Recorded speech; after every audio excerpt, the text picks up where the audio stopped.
धौलपुर जिले के दौरे पर पहुंचे अखिल भारतीय कांग्रेस कमेटी के राष्ट्रीय प्रवक्ता मोहन प्रकाश ने सर्किट हाउस में प्रेस वार्ता कर नरेंद्र मोदी सरकार पर जमकर हमले किए। देश में आर्थिक अराजकता फैलाने के साथ हर भारतीय परिवार से 1 लाख रुपए टैक्स वसूलने के मोदी सरकार पर गंभीर आरोप लगाए हैं। प्रेस वार्ता के दौरान कांग्रेस के राष्ट्रीय प्रवक्ता मोहन प्रकाश ने कहा कि मोदी सरकार ने देश में आर्थिक अराजकता फैलाई है। मोदी सरकार की गलत नीतियों की वजह से देश खोखला हो गया है। मौजूदा वक्त में देश में अनियंत्रित महंगाई पनप चुकी है, जिसके कारण गरीब मजदूर, किसान और मध्यम वर्ग सभी परेशान हैं।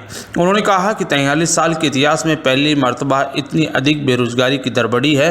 उसके बावजूद मोदी सरकार महंगाई को रोकने के लिए ठोस कदम नहीं उठा पा रही।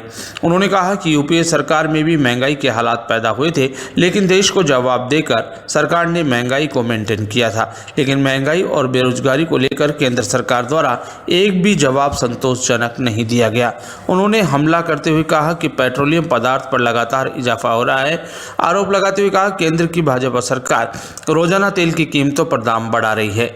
भारत देश में 65% पेट्रोलियम पदार्थ बाहर से लिया जाता है। इसके अलावा 35% भारत देश में उत्पादित होता है।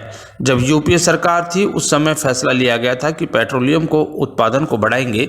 भाजपा सरकार सत्ता में आने के बाद विगत 8 साल में तेल के दामों में लगातार इजाफा कर रही है, जिसका खामियाजा देश के आम आदमी को उठाना पड़ रहा है।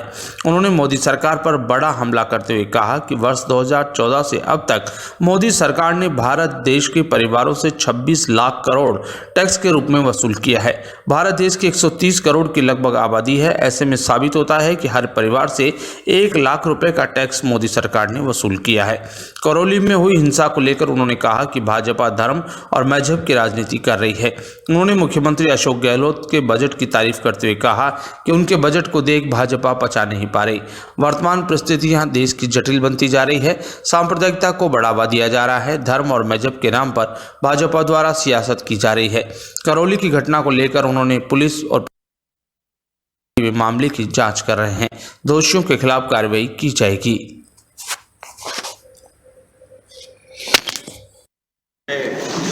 मोदी सरकार की नीतियों की वजह से इस मुल्क में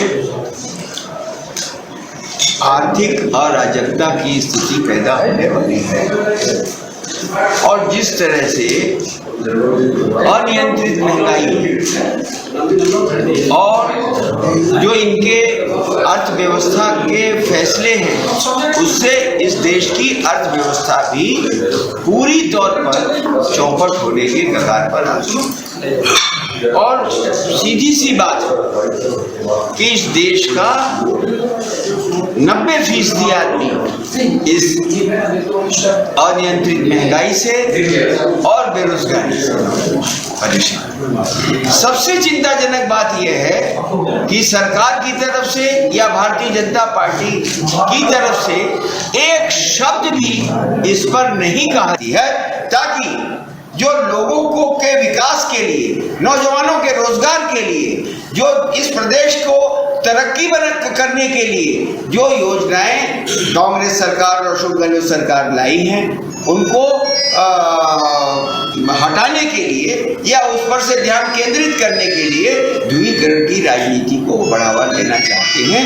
हम प्रदेश की जनता से ये आगाह करते हैं कि कृपया इस मामले में सावधानी बरतें और सरकार से भी कहना चाहते हैं कि इस दिशा में सतर्क रहें, क्योंकि ये राजस्थान के नौजवानों का भविष्य का सवाल है, किसानों के भविष्य का सवाल है, व्यापारियों का भविष्य का सवाल है और जो कमजोर तबके हैं जिनको अशोक गहलोत सरकार ने राहत दी है उन तक वो राहत पहुंचे। और